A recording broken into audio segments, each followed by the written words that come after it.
Retired ಆದ ಬಳಿಕ ಅನಾರೋಗ್ಯ ಪೀಡಿತರಾಗಿ ತಮ್ಮ ವಯಸ್ಸದೊಳಗಡೆ ಎಲ್ಲವನ್ನ ಅನುಭವಿಸಿ ನಂತರ ಅದನ್ನು ಹುಟ್ಟಿದಂಥ ಜೀವಿ ಸಾಯಲೇಬೇಕು.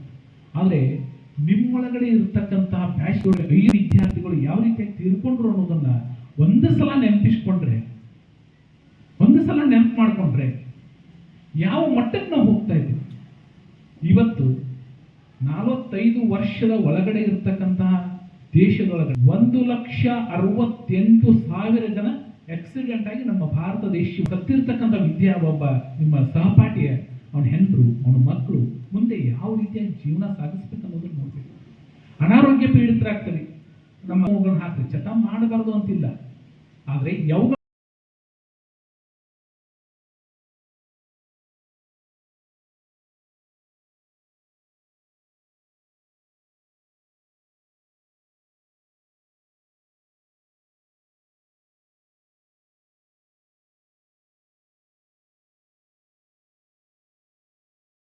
ದಯವಿಟ್ಟು ಅವುಗಳನ್ನ ಮಾಡ್ಲಿಕ್ಕೆ ಹೋಗ್ಬೇಕು.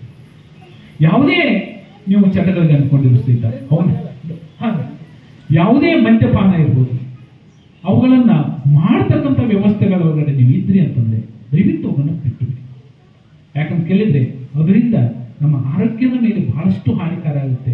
ಚಟಗಳನ್ನ ಅಂಟಿಸ್ಕೊಳ್ತೀವಿ, ಚಟದಿಂದ ಚಟಕ್ಕೆ ಹೋಗಿಬಿಡ್ತೀವಿ.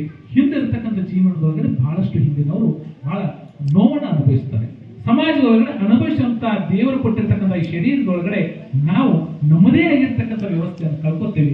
ನಮ್ಮನ್ನ ನಂಬಿಕೊಂಡಿರ್ತಕ್ಕಂಥ ಹೆಂಡತಿ ಮಕ್ಕಳ ಪರಿಸ್ಥಿತಿಯನ್ನ ಯಾರೋ ನೋಡುವಂತ ಪರಿಸ್ಥಿತಿ ಬಂದಾಗ ತಂದೆ ತಾಯಿಗಳ ಮುಂದೆ ನಾವು